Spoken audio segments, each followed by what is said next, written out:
Vamos discutir um pouquinho então sobre reforma agrária e MST? Quando eu falo para vocês de uma reforma agrária, seria algum tipo de política voltada para melhorar a distribuição de terras que existe. Como assim, professor? A gente sabe que, principalmente, isso existe país desenvolvido e subdesenvolvido. É uma coisa natural do capitalismo, que tem coisas boas e coisas ruins. A concentração de capitais. E lembra que a terra também é uma forma de investimento, também é uma forma de capital. Então isso faz com que nós tenhamos, para vocês terem uma noção, aqui no Brasil, 1% das propriedades controlando 45% das terras. Como assim? Se eu perguntasse para vocês, predominam pequenas ou grandes propriedades no Brasil? Ah, professor, grandes propriedades. Mentira! Em número de propriedades, predominam pequenas propriedades. Só que a área que eles ocupam é tão pequenininha que isso dá mais ou menos 2% das áreas ocupadas. Enquanto se a gente pega as grandes propriedades, os grandes latifúndios, é pequenininho em número. Só que isso, o tamanho da área que eles têm é tão grande que é praticamente metade da área ocupada no Brasil. Ou seja, isso reflete uma enorme concentração fundiária. E por quê? Porque nós temos motivos políticos, históricos e econômicos. Politicamente, o Brasil ele passou praticamente 400 anos se preocupando somente com a agroexportação, e isso faz, claro, com que nós tenhamos resquícios disso ainda hoje. Os grandes latifundiários têm grande influência na mídia, grande influência nas questões políticas, com o senador, com o deputado, com os juízes. Obviamente, eles fazem parte da nossa oligarquia. A oligarquia rural ainda dita muito as regras. Pensa na bancada ruralista que existe no nosso Congresso, tanto no Senado como na Câmara dos Deputados. A gente pode colocar motivos históricos. O Brasil começou mal, distribuindo as terras de maneira pífia na questão das sesmarias. Enormes plantations, enormes propriedades voltadas para a exportação.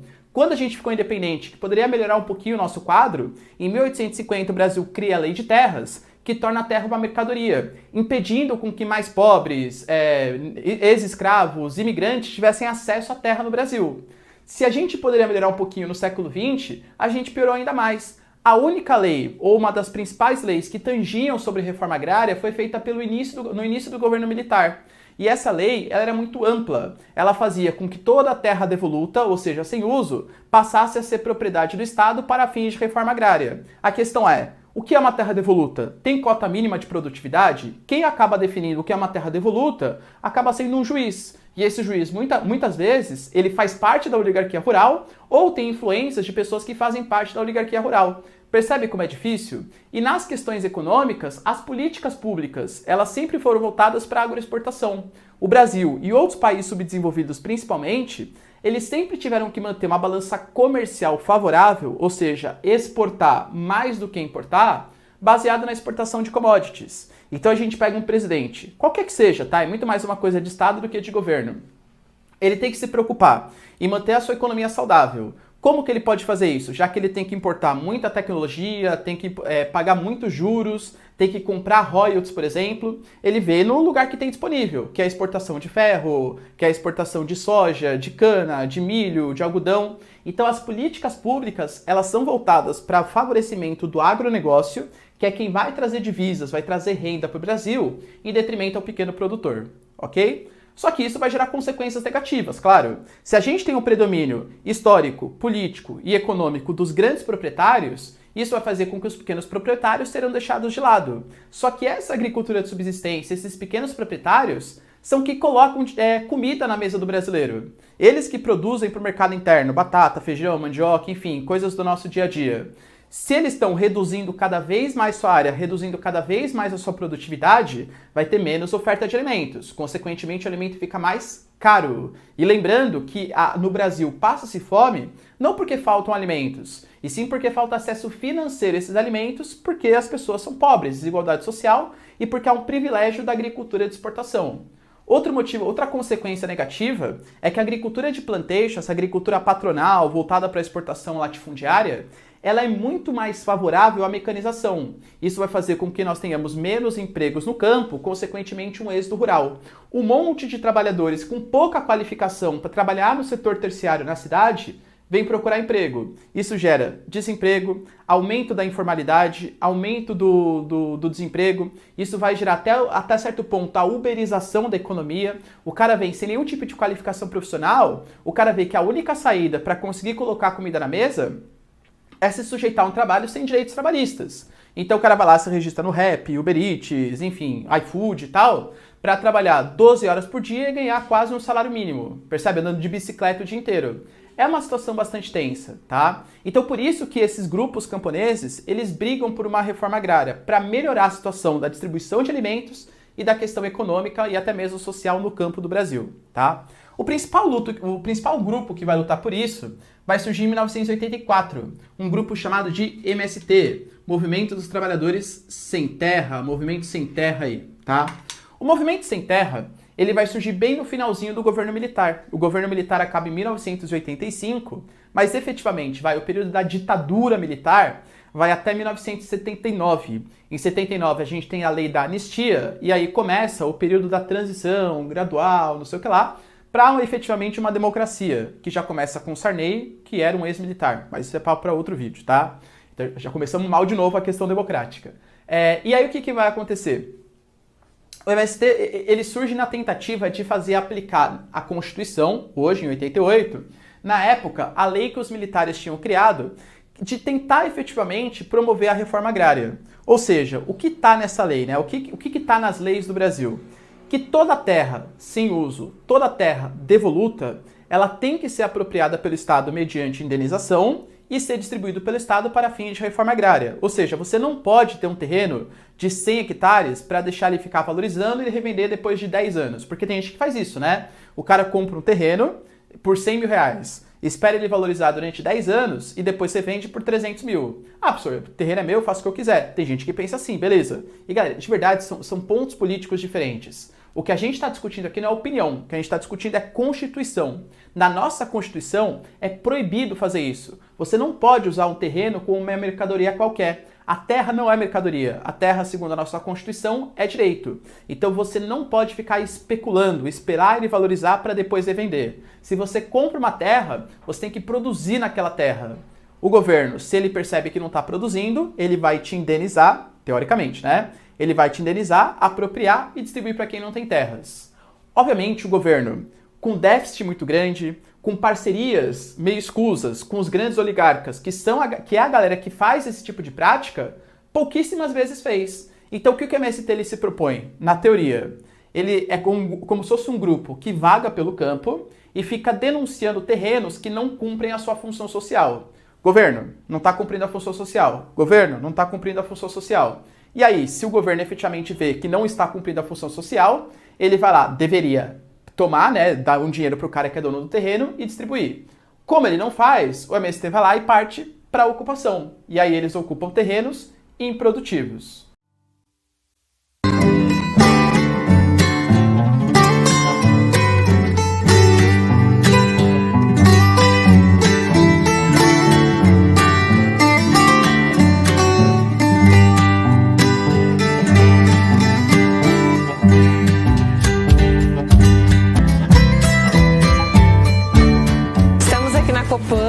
Cooperativa do Movimento Sem Terra, na qual eu e a Indiane somos filhas de assentados pela reforma agrária. A gente trabalha aqui desde que nascemos praticamente, né? Eu vim para cá com 2 anos, a Indiane um ano, eu acho. E a cooperativa hoje, ela é formada por jovens, mulheres, adultos. A gente tem vários programas sociais aqui dentro, questões de permanência da juventude, né? Hoje a gente está aqui na agroindústria do arroz, onde mais da metade que trabalha nesse setor é composto por mulher e jovens, né? No setor trabalham hoje 8 pessoas e a gente trabalha muito essa questão da igualdade, da continuidade do que os nossos pais conquistaram e lutaram para ter, né? Foi 5 anos de muita luta e resistência, um pouco mais. E hoje a juventude permanece aqui no campo pelas condições que são oferecidas, né, dentro da cooperativa. Trabalho, questão de educação, questão de lazer, tudo a gente tem aqui, né? Inclusive a maioria hoje já está construindo as suas casas, construindo as suas famílias. E tudo isso faz com que a gente não precise sair daqui e trabalhar na cidade. E a maioria está estudando, fazendo faculdade, volta e contribui novamente na cooperativa.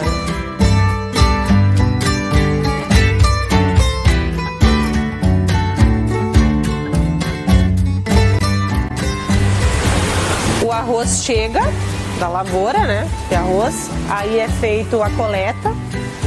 A gente tem um espaço ali dentro onde tu faz a coleta, tu faz a separação das impurezas, da umidade, tudo. Depois disso o arroz vai para secagem, peneiração, é separado tudo, né? Aí depois o arroz vai para secagem e vai para os silos, que ele é armazenado, e durante o longo do ano a gente vai usando conforme a necessidade, né? E aí ele vem aqui para dentro da agroindústria, secado, peneirado, tudo prontinho, e a gente embala ele e tá pronto aqui, como a gente pode ver aqui, para comercialização. Tem aqui atrás, ó, aqui é o processo final dele, né?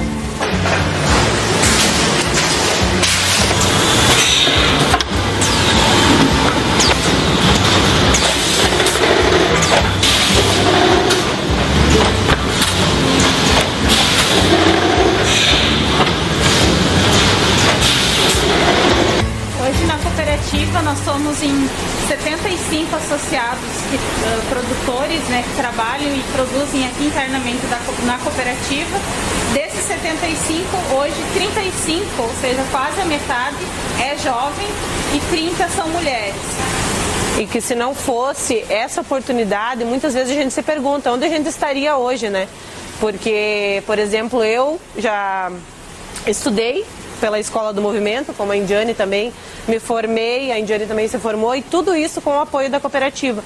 E a gente volta, se inclui de novo no trabalho e ajudando e colaborando cada vez mais, né? Para que a gente possa dar continuidade a isso, não ir trabalhar nas grandes empresas, nas fábricas, ser explorado e continuar com os nossos ideais, que aqui é nosso e a gente precisa manter isso. Hoje o arroz é um dos carros-chefes da cooperativa, né? A gente tem a produção desde o início do plantio até a industrialização, tem a cadeia completa, né, da produção de arroz e a comercialização também. E isso ajudou muito, tanto para a questão econômica da cooperativa e para a gente conseguir ter o domínio dessa cadeia produtiva. Antes a gente acabava perdendo muito, né? Porque a gente produzia e não tinha agroindústria. Então aqui a gente está hoje na agroindústria e esse é um dos benefícios da agroindústria, da gente ter a cadeia produtiva, como dos suínos a gente também tem, o arroz é uma. E quanto mais a gente dominar isso, menos a gente vai ser explorado e vai ter o domínio da cadeia produtiva e ter o controle, né, do começo ao final da produção.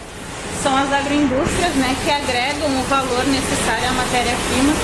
Então, por isso que elas são essenciais também para a permanência tanto da juventude quanto dos assentados no campo. Por exemplo, a história do arroz é uma questão muito importante, né? A produção de arroz orgânico, o MST ser um grande incentivador e ser uma das nossas bandeiras da produção ecológica, orgânica, de qualidade, que não faça mal para quem planta, não faz mal para quem come. A gente trabalha com produto saudável e entrega um produto de qualidade também e saudável na mesa de todos os brasileiros, né?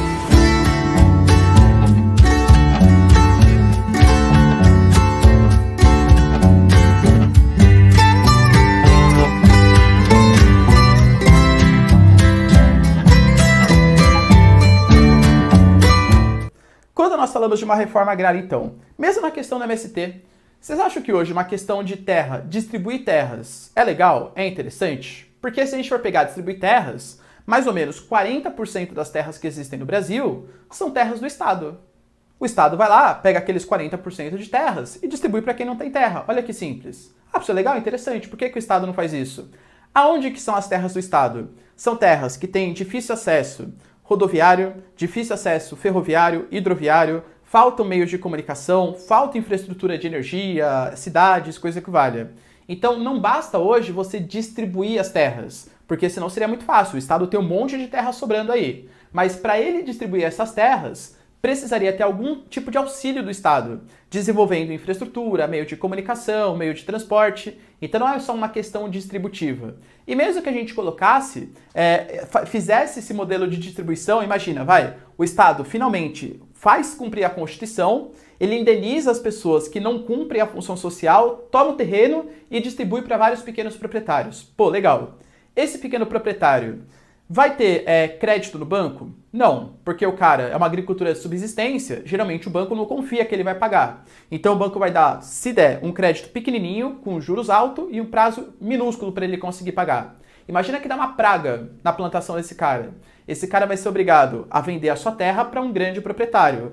Ou seja, se não tiver o apoio de cooperativas para ficar comprando, por exemplo, insumos agrícolas em atacado, para ficar auxiliando no uso de maquinários, no uso de sementes, no uso de pesticidas que sejam melhores, que aumentem a produtividade, de verdade, é bem possível que mesmo que o Estado faça essa distribuição de terras, comece a concentração de capital de novo. E aí o cara que é mais rico vai acabar comprando o terreno do mais pobre, gerando concentração fundiária, desemprego, tudo tal. Então não basta só você distribuir e criar infraestrutura. O Brasil teria que mudar também o seu modelo de política econômica. Deixar de privilegiar somente os grandes produtores e financiar também os pequenos produtores. Porque aí sim, dando auxílio financeiro, apoio, fazendo políticas econômicas mais interessantes, a distribuição de terras efetivamente melhoraria. E lembrando que mesmo com essas... O MST tem uma série de críticas, né? Mas o MST, por exemplo, promove feiras orgânicas, o MST é o maior produtor orgânico do Brasil, que são aqueles produtos que não se utilizam de pesticidas, coisas que fazem mal à nossa saúde e tal. Então o MST, apesar de todas as críticas tal, existem pontos bem interessantes. Você apoia a ideologia do MST? Acha que é legal? Ah não, professor, na minha cabeça, eu comprei um terreno. Se eu comprei um terreno e quiser ficar jogando caquinha de nariz no meu terreno, é meu, dane-se, eu faço o que eu quiser, eu comprei, é meu.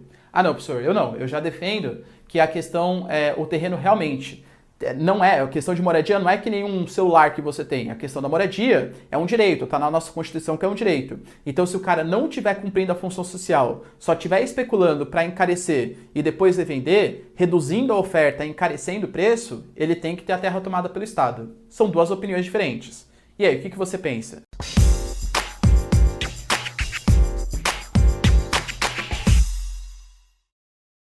Para garantir a alimentação saudável, muita gente tem optado por alimentos livres de agrotóxicos.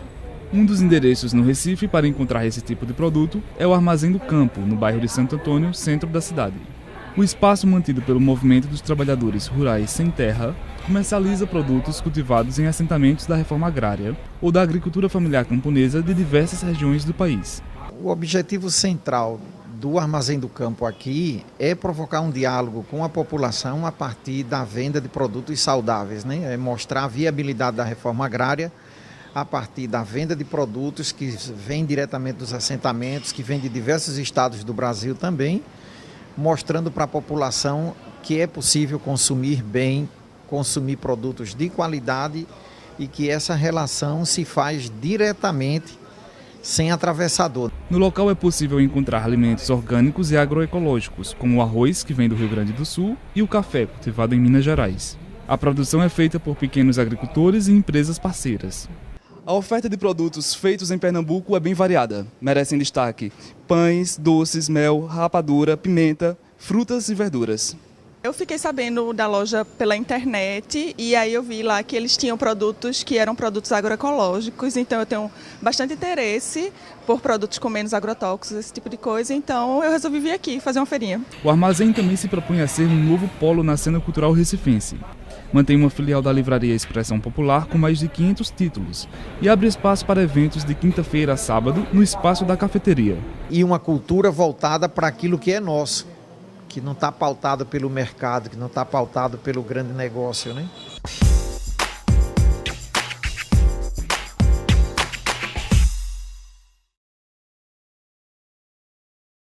De norte a sul do Brasil, camponeses do MST realizam uma campanha de doação de alimentos para famílias e comunidades que já vivem a falta de alimentos em casa. No Paraná, mais de 35 toneladas de alimentos já foram distribuídos em várias regiões do estado. A agricultora Solange Aparecida Rodrigues mora com a família há 8 anos no acampamento Maila Sabrina, em Ortigueira, na região norte do Paraná. A produção diversificada de alimentos garante diversidade na mesa, além de uma renda extra com a comercialização. Nós produzimos meio de tudo, sabe? Café, milho, feijão, arroz, amendoim, alho, mandioca, de farinha também. Nós cria porco, cria galinha, tudo que tem de horta nós tem. Nosso serviço é esse. Dia a dia nosso é roça, todo dia. Levanta, trata os porcos, trata as galinhas e mexe nas plantinhas. A família de Solange compõe o acampamento do MST do Paraná, que realizou a maior doação de alimentos do estado, como parte da campanha nacional de solidariedade organizada pelo movimento. Foram mais de 14 toneladas destinadas a 4 ocupações urbanas de Curitiba. A quantidade e diversidade de alimentos são resultado de 17 anos de organização e produção na área. A comunidade Maila Sabrina hoje é constituída por 370 famílias, que hoje tem uma escola da comunidade, que hoje estuda quase 200 crianças dentro da comunidade. Nós temos igrejas, nós temos campo de futebol, parque. Na verdade, é uma comunidade consolidada, que foi criada pelos camponeses. Entre os que hoje podem doar o excedente da produção está o agricultor Clóvis Coelho Soares, conhecido na comunidade como Nicão. Ele vivia na cidade e mudou de vida ao voltar para o campo com a família. Eu era operador de máquina, fui motorista de caminhão, trabalhei em serraria, madeireira e indústria. Mas o que você faz lá é só para comer e mais nada. E aqui, graças a Deus, da terra a gente consegue se alimentar e bem, graças a Deus. Assim como Nicão, Edna passava por dificuldades na cidade e agora produz o alimento que consome. A vida na cidade é muito difícil. Eu trabalhava de empregada e ganhava um salário, não dava. Eu tinha um salão de cabeleireiro também, não dava. Eu ia dormir pensando nas contas do final do mês, E era muito difícil pra gente. Daí eu ouvi falar do movimento, daí eu resolvi participar, É onde eu tô hoje, eu vivo bem, graças a Deus, eu produzo o meu próprio alimento.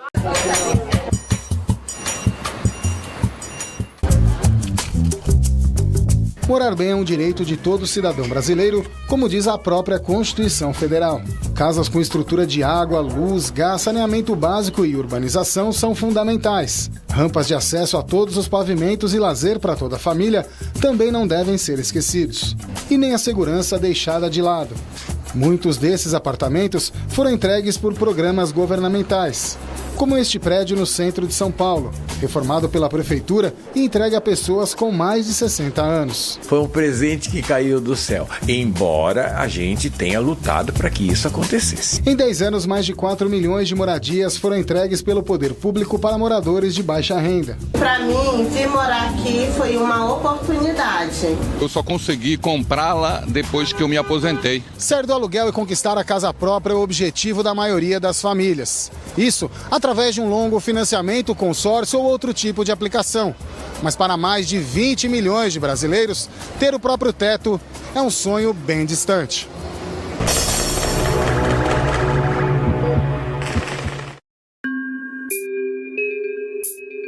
O déficit habitacional do Brasil passa de 7 milhões e 700 mil unidades, segundo o IBGE, Instituto Brasileiro de Geografia e Estatística. Ao mesmo tempo, cerca de 7 milhões de moradias estão vazias. O que acontece é que a população de baixa renda, de até 3 salários mínimos, não consegue acessar estes imóveis. O estado de São Paulo tem o maior déficit absoluto, de 1 milhão e 600 mil moradias. O Maranhão tem o maior déficit relativo. 23% das famílias enfrentam a falta de moradia. O imóvel é muito caro, o terreno muito caro. Mais de 12 milhões de pessoas vivem em favelas como esta, construída às margens de um córrego poluído. São locais sem qualquer tipo de saneamento básico ou segurança. As ocupações também são um problema grave. O caso mais conhecido é o do prédio Hilton Paz de Almeida, que desabou no Dia do Trabalho, no centro de São Paulo. Casos menores também são comuns e muitas vezes nem chegam a ser divulgados.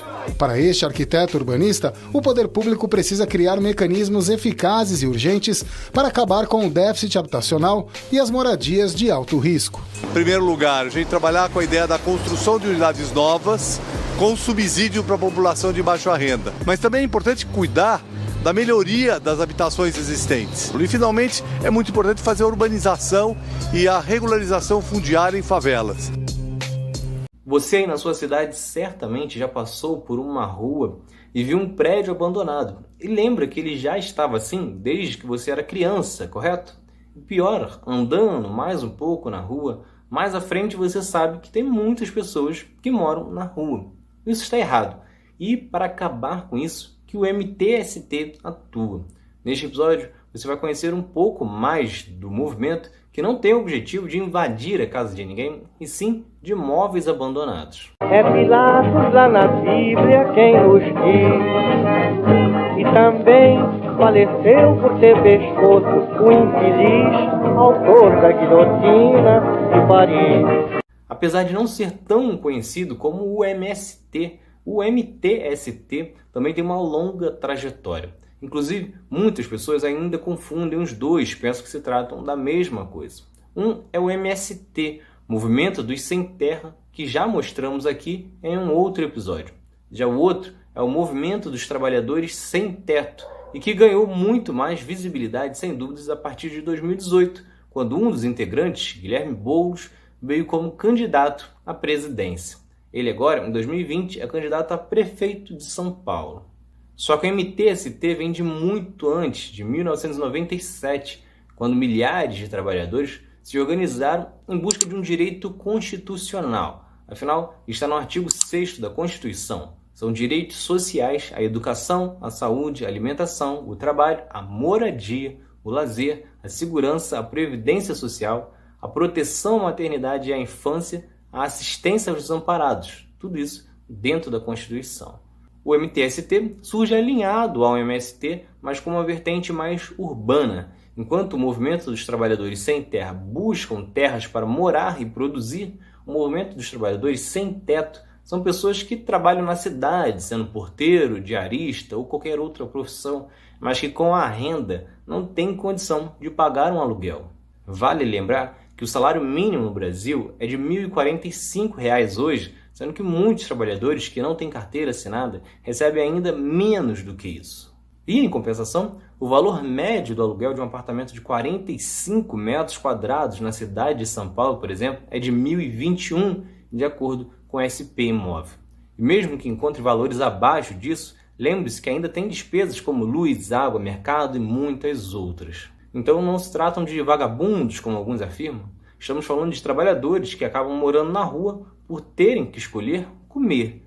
E a menos que você ache justo que alguém tenha que optar entre ter um teto e comer, vai concordar que a luta por moradia é justa. E o pior é que não estamos falando de casos isolados. Segundo o IBGE, existem 6.350.000 famílias sem casas, que moram de favor, ou em um barraco, ou estão nas ruas. O que o MTST então faz é prestar assistência a essas famílias e mapear terrenos e construções abandonados há 10, 20 anos. Hoje no Brasil, são 7 milhões de imóveis nesta situação e muitos deles com dívidas absurdas de IPTU e outros tributos. Em alguns casos, a dívida com o Estado chega a ser maior que o valor do próprio imóvel. O movimento então ocupa esses espaços abandonados para pressionar o poder público a desapropriá-lo e a transformá-lo em moradia popular pelo próprio governo.